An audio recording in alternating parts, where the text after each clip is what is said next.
The SEN track ID22 has already delivered so much through the rounds of heats, and tonight on racing.com it reaches a thrilling crescendo. It is game on for the Pacers and the Trotters final with even fields assembled, and we have you covered with all the information you need to find the winners. For harness fans, great to have you, and for everyone else, a warm welcome to the pinnacle of harness racing. Hello everyone, welcome to racing.com and Trots Vision.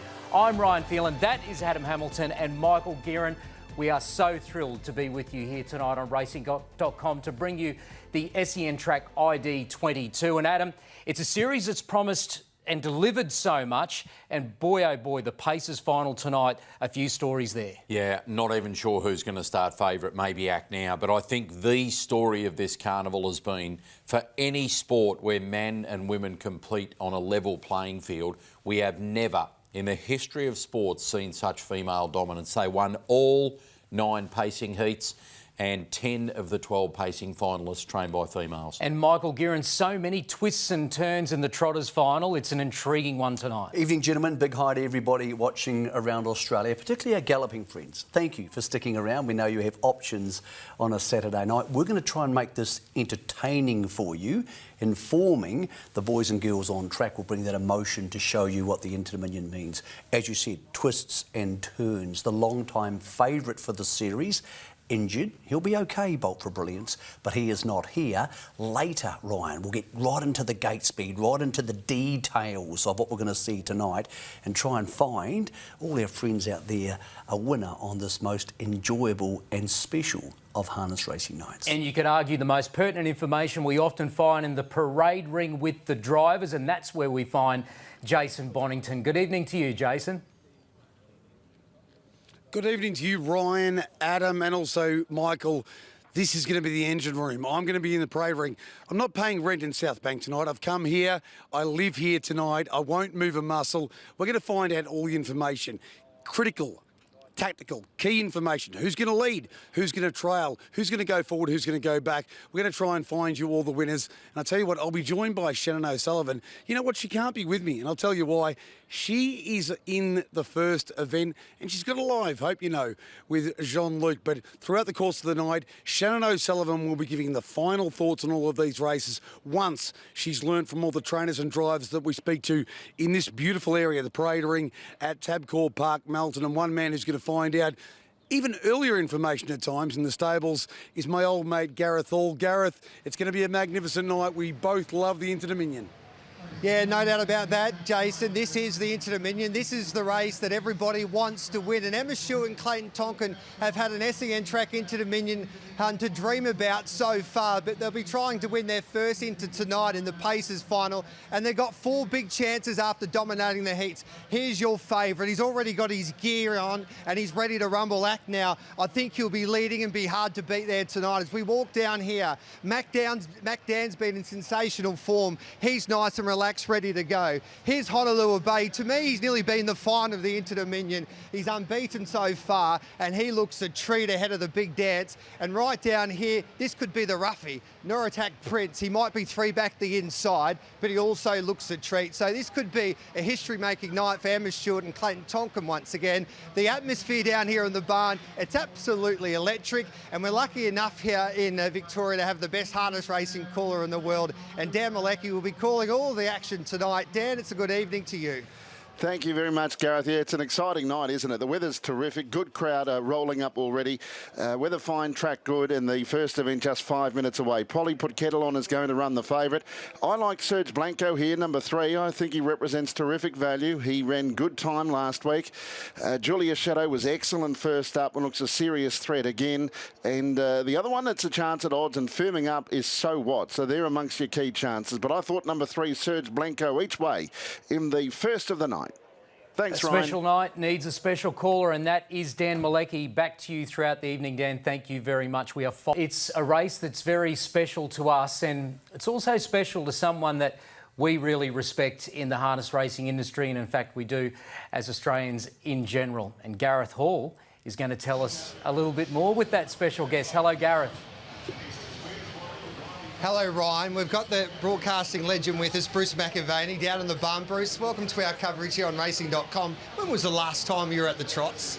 Well, never been to Melton. So the last Inter-Dominion was 37 years ago. Can you believe it? So Pressure Valley in 1985. So I've been to the harness racing since then, or trots as we know. But it's bringing back a lot of memories. Just that smell, Gareth. Yes, I love it, don't you? And you started off calling the trots. Yep. So a long, long time ago in the 1970s in South Australia, when we were a strong state in those days. But I grew up going to Wayville in those early days, and we had a magic run in the Inter-Dominion in the late 50s, and I can remember it pretty well, believe it or not. So yeah, look, it was near and dear to my heart. I've lost some contact with it, but I'm reinvigorating tonight. Yeah, and in those halcyon days of the trots, the great Vinnie Knight and Poppy, you were there for all of those big dances. Yeah. Who's been the harness horse that's really impacted you the most? I think Poppy's probably the one. I mean, as a little boy, horses like Caduceus and Cardigan Bay and the great South Australian horses, Minuteman won on Inter-Dominion here in 64, and Peter Adios on Bonantes, because when you're young, those horses mean so much to you. But probably, Mount Eden's performance at Harold Park was unbelievable, all those. But Poppy's probably the one that had an X factor, and I was able to call the horse and sort of see him right at the beginning in that race against Gamelite. So I reckon he's probably the one that stayed near and dear, along with Maori's Idol, who was a square trotting freak. Yeah. Do you want to go for a walk? Oh, I'd love to. All right, then. Where are we going? Greg Sugars, South Australian. I know you've got there's I Cast No Shadow, Bruce, one of the favourites for the Inter-Dominion. Do you think hold the lead, do you think? No, I think he'll be handing up tonight. Okay. But here's Greg, because you know his father, Ross Sugars, very well. I think you just had a chat to Ross. I did. Greg. It's so good to see you, mate, after all these times. Yeah. I can remember the days growing up at Globe Derby, seeing you and your parents there. So, we've come a long way since then. You've done a great job. My father's no longer here, Gareth, but he'd back you in anything, Greg. So, absolutely. But I remember your grandfather very well, Lenny. He was a great trainer. Not as good a driver as Ross, and Ross is not as good as you. Is that fair enough? Yeah, I'm happy with that. That sounds pretty good to me. Yeah. You're supposed to get better as each generation comes along, so hopefully that's what's happened. What are your chances tonight? I'm thinking in the trot, firstly, because you've won all the heats, but you've got a terribly difficult draw. Yeah, look, the pressure's sort of well and truly off us tonight with both of them. All horses are really good. They're very well, but they're really up against it from the draw. But you never know your luck in racing. So Better Eclipse has done a mighty job, Greg, and he looks in wonderful nick here ahead of his biggest race tonight. How do you think this race will play out in the early part? Yeah, it's a tricky one. I mean, there's a recipe for a lot of speed there, but sometimes the faster it looks on paper, it turns out to be quite the opposite in practice. Don't know, but this is one thing's for certain, there's not much I can do early, so I'll just be watching it all unfold and hope it works out late for me. Can you win the trotting final with Just Believe? Are you believing? I think he's definitely good enough. I am believing, but I've got the right horse. He's to sort of put him into the hunt, and he's come through the heats really well. I'd like to go over and see how that's going to work, but I'll tell you what, we're going to go and interview some drivers instead, and there's one under a lot of pressure. Her name is Sarah O'Reilly.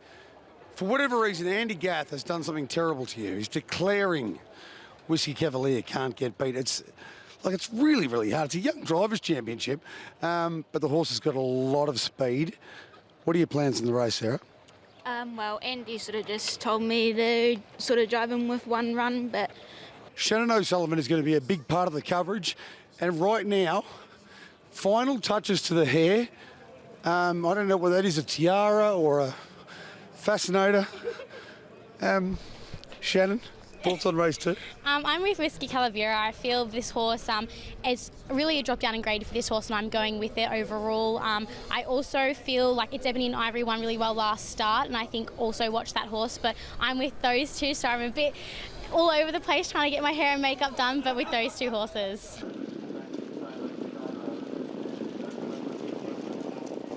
Joining me here today on our Legends series are three great legends of the sport that have all won the Inter-Dominion. They all won it in New Zealand. They all won it with a colt.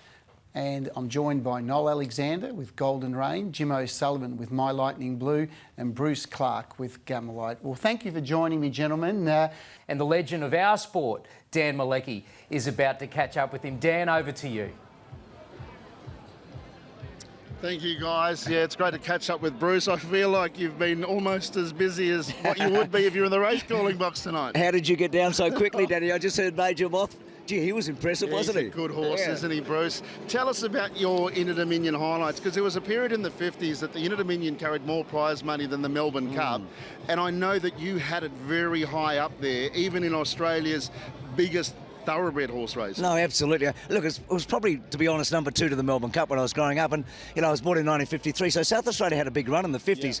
Yeah. Radiant Venture, Freehall, and also a young Pedro all won in consecutive years, and then Minuteman came here and won. So, look, I grew up with it, and we had some fantastic horses, so it's always been a big part of my life. This is the SEN Track Inter-Dominion Trotting Grand Final.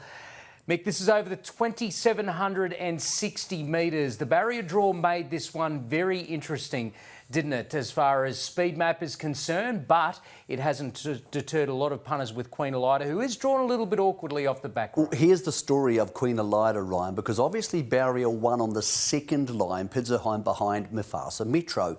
If he leads and stays there for John Justice, that's beautiful. She gets the trail, she gets the option to the passing lane. They go 4 times around the bend, 2 each way. That's 8 lengths you save by being on the marker pegs. That's if Mufasa Metro leads. Let's see if he can. Who does lead? Mufasa Metro here is the horse in the yellow and blue colours. So inside him is a lot of muscle. A lot of muscle was holding him easily. The yellow and blue works past him. Nice and smooth. As he's matured, Mufasa Metro, he's become a horse who you can pressure into this first bend we see here. Majestuoso goes for home. Just Believe balances up 4 metres away, then Queen Elida. Majestuoso led. Just Believe is lifting. It's Majestuoso. Just Believe dives and got him. Greg Sugars has done it again. Just Believe beat Majestuoso. Queen Elida third. Well, we've been talking about the female dominance in this year's Inter-Dominion Series. We'll just chalk another one up. Jess Tubbs, the winning trainer there of Just Believe. Let's get inside this moment. Gareth Hall. Jess Tubbs, how about that? You've just lived your dream. You've won an SEN Track Inter-Dominion Trotters Final. Describe the feeling.